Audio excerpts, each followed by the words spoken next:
where legends breathe again. Eldmyth. The story begins not with a bang, but with a whisper carried on the hot, dry winds of the primordial desert.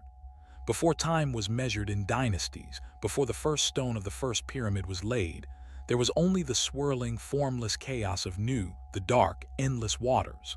From this void of potential, a thought emerged, a singular point of consciousness that yearned for order, for form, for light. And so it spoke its own name, Ra. With that utterance, a single blinding lotus blossom of fire erupted upon the waters, its petals unfurling to become the first sun, casting its golden gaze upon the first mound of solid earth. This was the Benben stone, the primordial island of creation. On this mound, Ra, the self-created, stood in his first form, not as a man with a falcon's head, but as the great scarab beetle, Khepri, pushing the nascent sun disk above the horizon, an act of will that initiated the very first dawn. The world was born from this daily, relentless effort. He was the architect of Mad, the sacred principle of truth, balance, and cosmic order, setting the stars in their places and decreeing the laws that would govern both gods and mortals. His tears became humanity, his laughter spawned joy, and his divine word gave shape to everything that is. To understand Ra is to understand that every sunrise is not merely a celestial event. It is a miracle of renewal, a fragile victory over the ever-lurking chaos, repeated each morning for eternity. As the world took shape under Ra's unwavering light, so too did his own identity evolve and multiply. He was not one god, but a trinity of solar power, a being of three aspects that defined the sun's journey.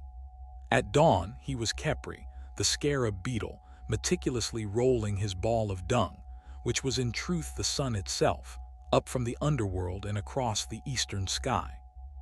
This was a time of potential, of new beginnings, embodied by the industrious insect whose actions spoke of resurrection and relentless forward motion. By midday, when the sun reached its zenith and blazed with unforgiving intensity, Ra revealed his most iconic form, a majestic man with the head of a falcon, crowned with the radiant sun disk encircled by the protective cobra, Urias. This was Ra in his full, kingly glory, the pharaoh of the gods, his sight piercing all deception, his light revealing all truths. His bark, the Manjet, sailed majestically across the celestial river of the sky, a vessel of incalculable power manned by lesser deities. And as evening approached, he transformed into Autumn, the aged, weary man leaning on his staff, the setting sun whose light softened and reddened. This was the aspect of completion, of the cycle nearing its end, preparing for the most perilous part of the journey, the voyage through the 12 hours of the night. This triune nature made Ra accessible. He was the hopeful beginning, the powerful present, and the wise ending, all wrapped into one ultimate symbol of cyclical time and divine constancy. The civilization that grew in his radiant shadow, ancient Egypt, structured its entire existence around his divine cycle. The pharaoh was not just a king. He was the son of Ra, the living embodiment of the god's power on earth, the crucial link between the divine order of the cosmos and the mortal realm. His primary duty was to maintain Mad, the order Ra had established, and to ensure the sun would rise again. This belief was carved into the very stone of the land. At Heliopolis, the city of the sun, a vast temple complex housed the original Benben stone, a sacred obelisk that served as a direct conduit to Ra's power. Here, priests performed elaborate daily rituals at dawn, noon, and dusk, offering prayers, food, and incense to sustain the god on his arduous journey. The air would be thick with the smell of myrrh and the sound of chanting, as white-robed priests raised their hands to the rising sun, their voices a harmonic plea for continuity. The most magnificent monuments, the pyramids, were not merely tombs. They were colossal ramps of stone, their polished limestone casings reflecting the sun's rays so brilliantly that they acted as artificial mountains of light, designed to catapult the deceased pharaoh's soul directly into the solar bark. Every aspect of life, from the flooding of the Nile, seen as a gift from Ra to the planting of crops, was a reflection of his will and a participation in his eternal, life-giving struggle. Yet the sustenance Ra required was not merely symbolic. A complex and intimate relationship existed between the god and his people, a cycle of energy exchange vital for the world's survival. The daily temple rituals were not empty gestures, they were metaphysical necessities. The priests, acting as the people's intermediaries, would enter the Holy of Holies, the dark, windowless chamber that housed the god's cult statue. They would break the seal, cleanse the statue with sacred water, dress it in fine linens, and anoint it with precious oils. They would then present a lavish meal, the scent of roasted meat, fresh bread, and beer rising to please the god's senses. This was the opening of the mouth ceremony, performed to reactivate the god's presence and power each day. In return for this devotion, Ra bestowed his blessings, the light that allowed crops to grow, the heat that warmed the bricks of homes, and the justice of Ma'at that provided societal stability. To neglect these rites was to risk cosmic catastrophe. The people also engaged in personal piety, offering small stone scarab amulets as prayers for protection and rebirth, or whispering hymns to the setting sun, hoping their words would give him strength for the terrifying nocturnal voyage ahead. This was a partnership, a sacred contract where human devotion fueled divine action, ensuring the endless cycle of day and night would continue unbroken. The central drama of Ra's existence, the event that defined his daily life and the fragility of all creation, was his journey through the 12 hours of the night. As the sun set in the west, Ra, now in his aged autumn form, would transfer from the day bark, the Manjet, to the night bark, the Mesektet. This vessel was a ship of ghosts, crewed by a host of deities, with the god of knowledge, Thoth, and the warrior goddess, Sekhmet, as his primary defenders. Their voyage was through the Jewet, the underworld, a subterranean river landscape filled with terrifying gatekeepers, lakes of fire, and regions of absolute darkness. The most formidable threat, however, was the great serpent Apep, also known as Apophis. Apep was the embodiment of pure chaos, a creature of such immense size and malice that he existed only to devour the sun and plunge the universe back into the primordial waters of Nu. Each night, as the Mesektet sailed through the sixth and most dangerous hour, Apep would launch his attack. The serpent's coils would attempt to bind the boat, his gaping maw would open to swallow the sun whole, and his roars would shake the very foundations of the Jewet. The survival of the world hinged on this battle. The battle against Apep was a symphony of divine violence and ancient magic. As the colossal serpent constricted the bark, its wooden hull groaning in protest, the crew leapt into action.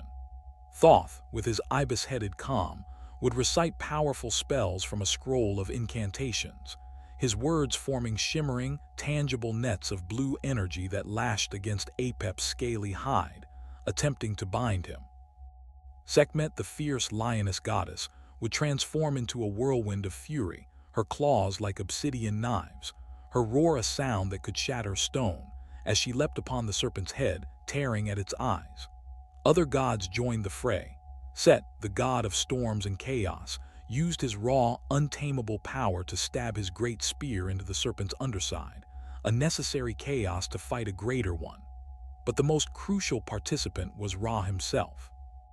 Though aged, he would raise his scepter, channeling the full, concentrated might of the sun, firing a beam of pure solar fire into the face of the beast.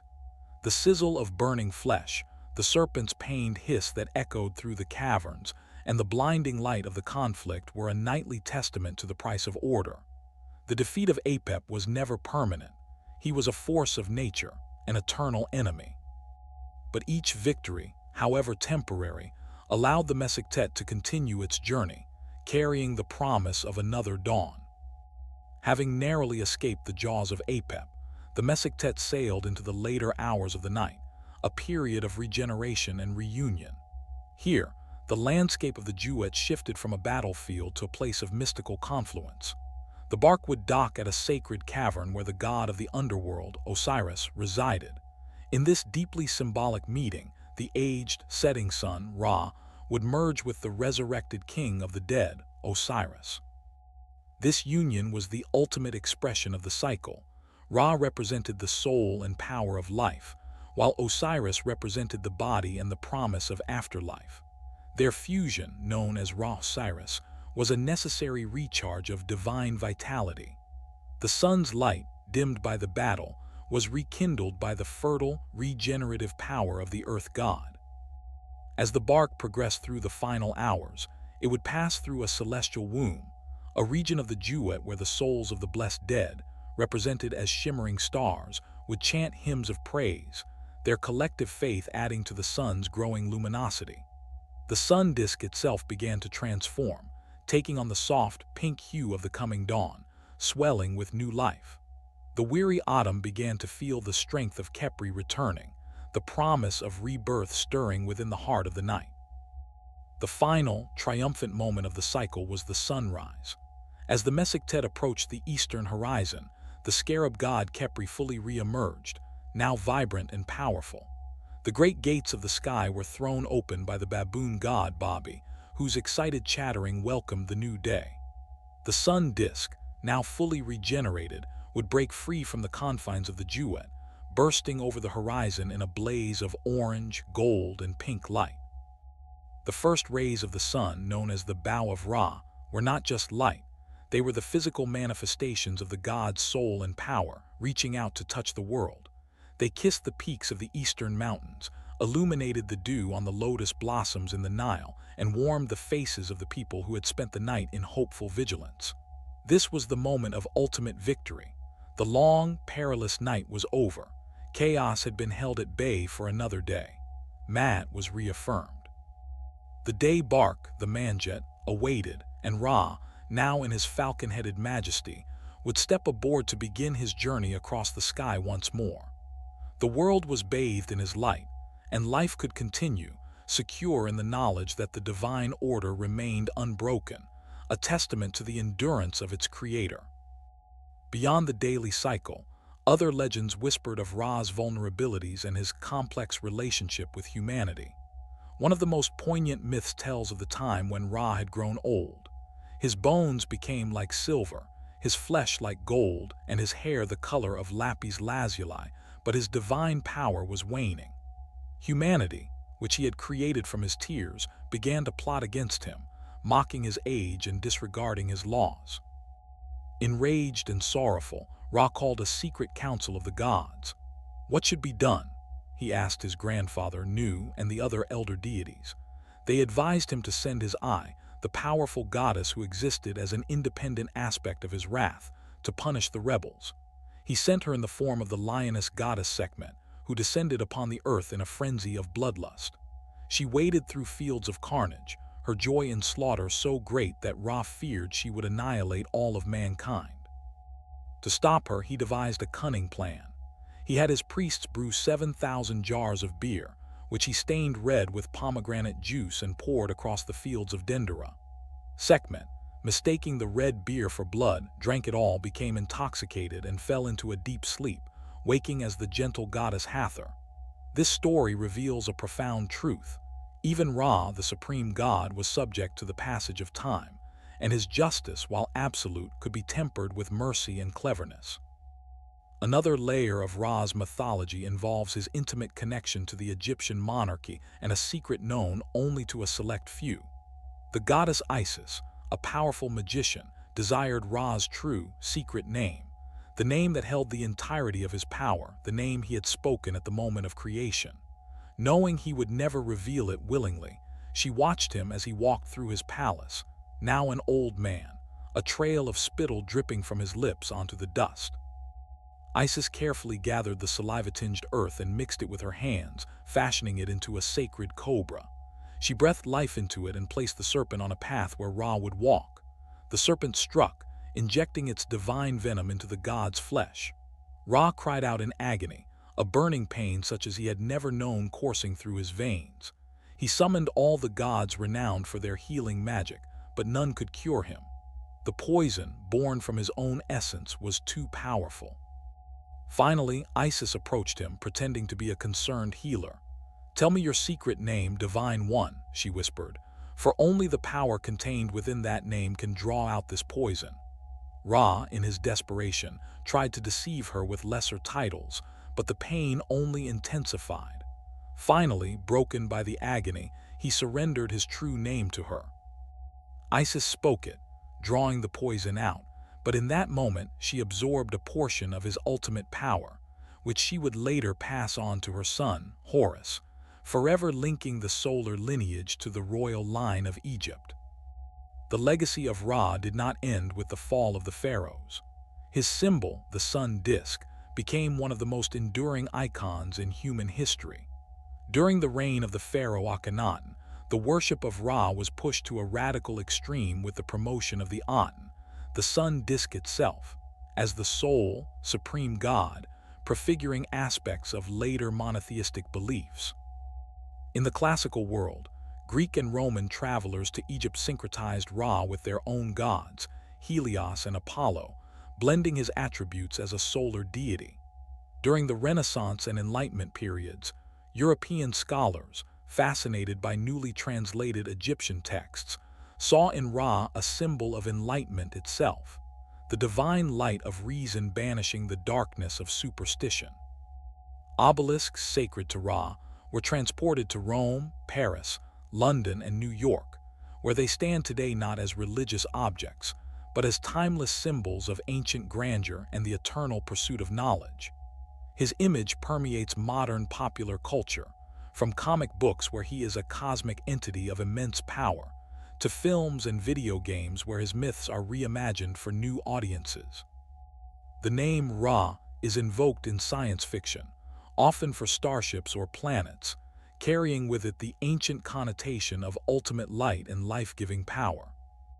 So, what is the enduring truth of Ra? He is more than a myth.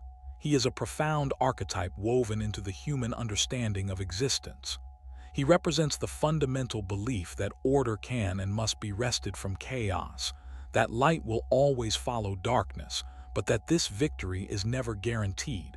It must be fought for every single day. He is the ultimate symbol of cyclical renewal, a concept that resonates in the changing of the seasons, the rhythm of our own lives, and the very laws of the universe. When you feel the warmth of the sun on your skin, you are feeling the echo of a divine promise made at the dawn of time. You are participating in a story where a falcon-headed god sails a golden boat, a scarab beetle pushes a ball of fire, and an aged king battles a serpent in the depths of night, all so that the world may live another day. The story of Ra is not confined to papyrus and temple walls.